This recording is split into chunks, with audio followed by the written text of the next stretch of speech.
Cool. Hello, everyone, and thank you for the introduction, Natalie. Really great to be here today and to be giving you an overview of the distribution landscape in Europe. So, H2C is in part a research company, and every year we conduct different market researches, getting support from various sponsors. And yeah, today I want to show you some of those results. So our topics usually revolve around hospitality tech. And for example, last year we did the digital operations study. The year before, we looked at hospitality distribution in a bit more detail. So I know that you saw some of the slides from Hedna's distribution report yesterday. So really cool that everyone is trying to get everyone together and figure out the data and share that with you. So our reports usually cover 4 regions, but for today we have condensed everything down to Europe to really show you the responses from the hotel chains. And that's another important thing to mention. Our research is always focused on hotel chains only, so we'll give you an insight into that.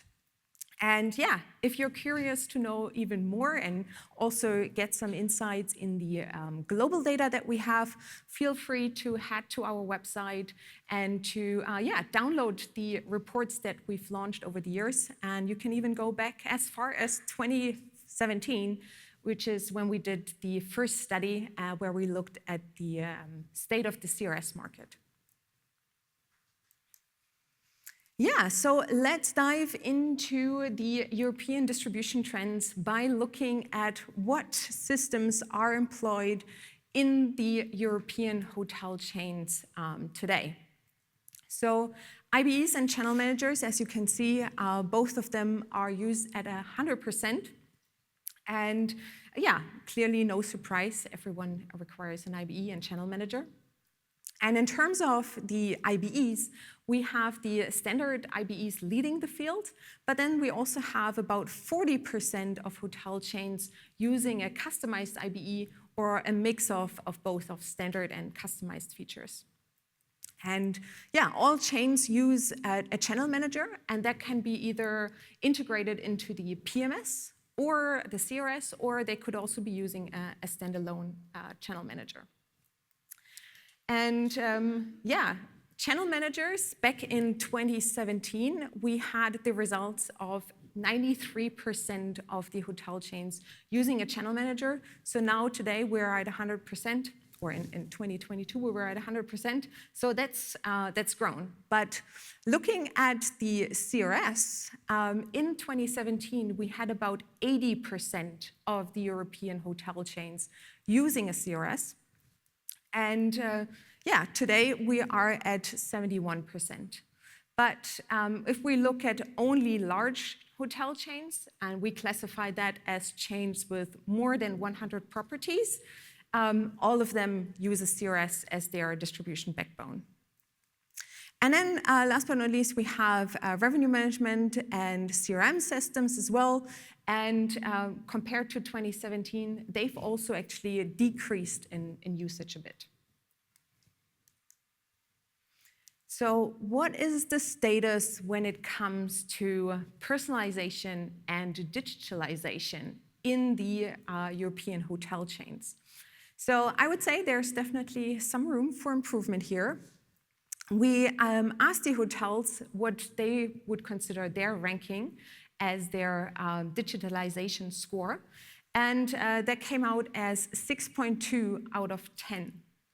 Then we also asked the vendors what they would perceive the digitalization level to be in the marketplace, and their scoring was a bit higher at 7.0.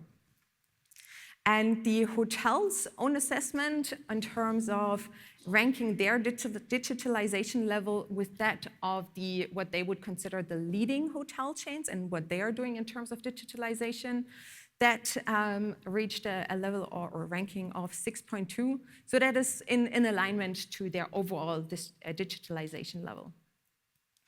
And then finally, looking at the personalization ranking. Unfortunately, that has decreased over the last 2 years. So in the 2021 study, we had a scoring of 5.0, and today, or in 2022, we had a scoring of 4.5. So that's actually decreased. But interestingly, when you asked smaller hotel chains, they actually say that they find themselves more sophisticated, so they actually rank themselves higher in terms of the personalization score. Yeah, so now let's take a look at the size of the European hotel market by looking at the data from the Focusrite European Travel Market Report, which H2C actually helps produce. So in the slide, you can see the overview of the European hotel gross bookings by channel, as well as the online penetration from 2021 to 2027. And yeah, the important thing here is looking at this graph or this slide here. It actually covers the overall hotel market. So it's independent hotels as well as hotel chains. Yeah, so in 2023, the hotel gross bookings reached 127 billion euro. And that actually surpasses the 113 billion euro that we achieved in 2019, so pre-pandemic. And yeah, expected to grow to 153 billion euro in 2027. And then looking at the online penetration, we can see also that is steadily increasing from 47% to 57% in 2027. If we now look at the channels, we can see all of them are increasing in terms of number of gross bookings. But if we look at actually the channel shares, we can see that the supplier direct online, which is the hotel's direct distribution channel, is actually growing a bit faster. So they are taking shares from the offline shares, as well as some of the OTA shares as well. Overall, OTA shares are still growing, just at a slower pace than the direct hotel bookings. Yeah, and now coming back to our own studies, looking at hotel chains again, and also tying that in together with the Headwinds distribution report that you saw yesterday. What's the status in the European hotel chains? This slide includes our last 3 studies where we asked about the channel shares. And yeah, in 2023, we had 53 chains in Europe participating in the study.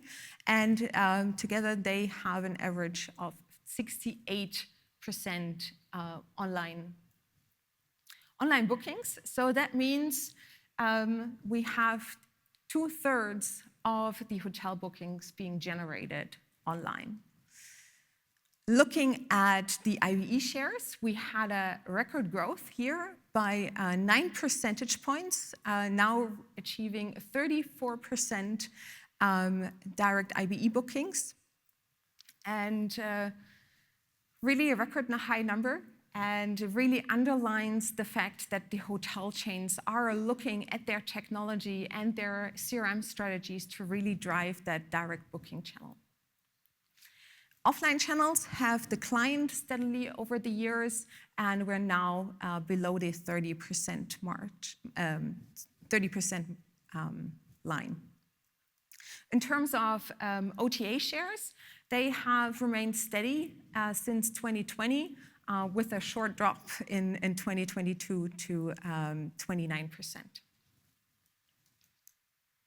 Yeah, but how will that change in the future, right? Especially here in Europe, what will be the impact of the Digital Market Act, and yeah, what impact will it have on hotels?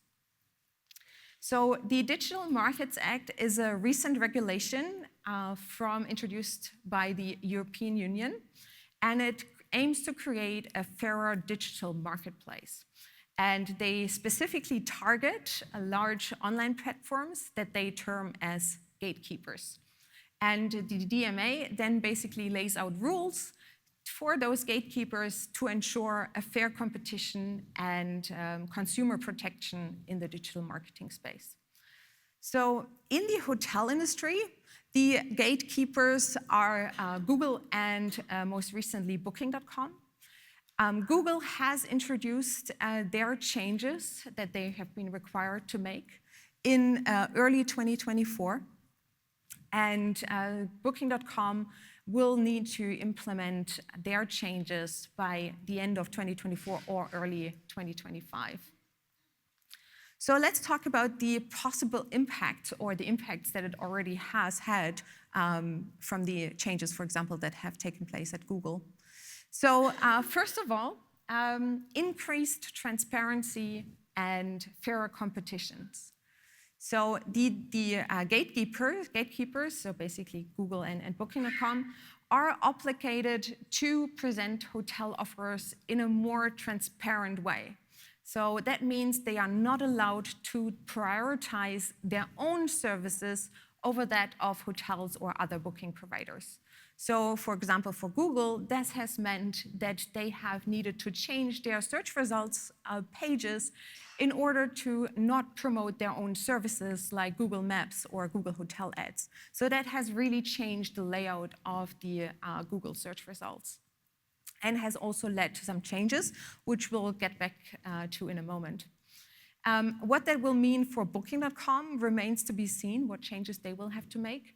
But it could mean, for example, that hotels participating with like bigger commissions or more discounts that they offer to the Booking Genius program might not be able to be ranked higher than hotels not participating. So remaining to be seen what will happen there. On the other hand, there is a kind of a double-edged sword on the visibility as well. So as we said, Google is not allowed to prioritize their own services. So that means that the hotels now have an opportunity to be more visible in an organic way. However, that also applies to other OTAs or other booking platforms. So that's kind of like a thing that we need to take into account, and we'll see what that has meant for the results for hotels. But first of all, one final thing, more control over customer data. So hotels may actually gain more control over guest data that is collected by the OTAs.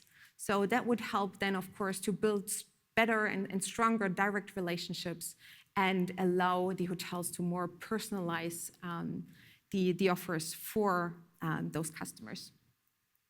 So already teasered what are the Google changes. Unfortunately, the hotels have lost visibility on Google compared to the markets where the DMA changes have not been set up. So that was actually a study that was done by Mirai. They looked at 3,500 about hotels in a period from January to April this year. And the results were that they had a 30% drop in clicks to the website in the markets where the DMA was taking place or was in effect, and compared to the non-DMA markets. And unfortunately, also a 36% drop in bookings. So, however, still early days, so we'll see if there is any further changes. Unfortunately, for the Google changes, Google Gatekeeper changes, it seems that the OTAs seem to have benefited a bit more. But maybe with the changes that will need to take place at Booking.com, we'll see some more beneficial changes for the hotels. Yeah, so using the best tech setup is definitely important to weather the coming changes. So we also asked the hotels to, basically list their reasons and factors of why they make a decision on when they acquire a new distribution solution or a new tech solution. So what are the decision driving factors? And overall costs and affordable integration options gained even more importance since 2022. With 80% of the hotel chains now putting more focus on that compared to the 71% in 2022. Smooth integration options, so having the flexibility and availability of different APIs available, is also remaining a strong decision-driving factor, with 70% of the respondents requiring that flexibility. Level of support and consulting services also almost equally important over the 2 years where we asked that question. And then looking at the capability to influence the vendor's product developments, we can see that has actually dropped by half. So dropping by 22 percentage points, not as relevant in 2023. And then last point, we asked about the one-stop shop capability. So basically being able to buy all services and products from one vendor only. And there we can also see an 11 percentage point decrease compared to 2022. Yeah, so depending on the hotel chain's strategic direction and their tech stack setup that they have, the leading system for distribution varies. So we asked the hotel chains what their leading distribution system is. So the answering options were basically having a channel manager that is integrated into the PMS, or they might be using a channel manager that is integrated directly into the CRS, or the final option was then having a standalone channel manager in use. And about 8 in 10 large hotel chains use the CRS as their leading distribution system. However, in contrary, the small hotel chains, there we have nearly 6 in 10 small chains relying on the PMS and the connected channel manager to control the distribution. And if we actually look at global data and going back to 2017, we only had 14% of the hotels using a PMS controlling their distribution. So that meant we had 86% of the hotel chains using the CRS as their leading distribution system. However, if we look at the data for today, we have over 50% of the hotel chains relying on the PMS to lead their distribution. So definitely a big change here since 2017. So to see if that trend would actually continue, we asked the hotel chains that are using a CRS at the moment whether they would be willing to replace the CRS with another kind of system, distribution management system, in the next 3 years.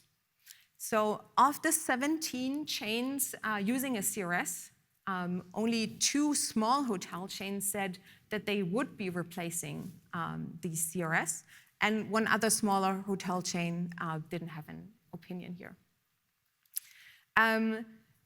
However, that is in stark contrast to the global results, where we actually had 20% of the hotel chains saying that they would actually replace their CRS with another system. And then we, of course, also asked which system would you replace your CRS with? And there the answers were more going more towards a PMS-led distribution, or using an integration and middleware, or some hotel chains also thought about a completely new system, maybe looking at an integration of a RMS BI tool that would be able to distribute information. So to finish off, I wanted to share with you some of the trends that are affecting Europe. Again, you can see the comparison between the different studies from 2022 and 2023. And I like sharing that comparison here because you can really see how fast technology is changing and how fast perceptions can actually evolve.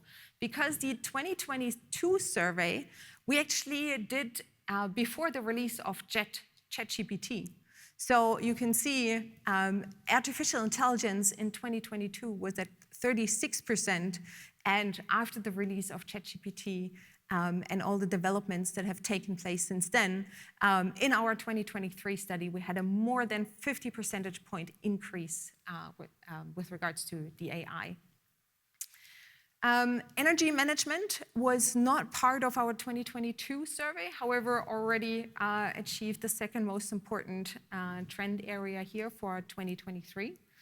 And looking at ESG, augmented reality, and robotic process automation, all of those areas grew in 2023. However, looking at blockchain technology and payment solutions for cryptocurrencies, that actually decreased compared to 2022. Yeah, I hope that has given you some insight into the European distribution landscape. We are actually currently in the process of conducting our 2024 global study, and we would really love to have your support. Based on the results with the channel shares, with the growth of the direct hotel booking, we wanted to focus this year's study topic all on hotel direct booking acceleration. So scan the QR code, you'll be taken directly to the survey, and maybe after the event on your way back home, maybe you have some time to fill it out. That would really be appreciated. And yeah, as a thank you, you will receive an executive summary that it will include some more information than what we share in our public reports. And with that, thank you everyone for listening.